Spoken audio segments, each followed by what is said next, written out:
আল্লাহ মানুষকে সৃষ্টি করেছেন কষ্ট সহ্য করার জন্য, এবং তিনি মানুষকে সৃষ্টি করেছেন ভারী বোঝা বহন করার জন্য। লাকাদ খালাকনাল ইনসানা ফি কাবাদ। আমরা অবশ্যই মানুষকে সৃষ্টি করেছি ভারী বোঝা বহনের জন্য এবং কঠোর পরিশ্রমের জন্য। মানসিকভাবে আপনি লড়াই করছেন, শারীরিকভাবে আপনি সহ্য করছেন, আপনি লড়াই করছেন।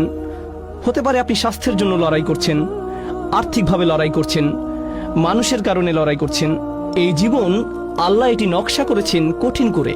কখনো হয়তো আপনি অন্যের দিকে তাকান এবং আপনি বলেন, আমার চেয়ে তাদের জীবন অনেক সহজ, কিন্তু আপনি জানেন না আল্লাহ তাদের আসলে কি অসুবিধা দিয়েছেন।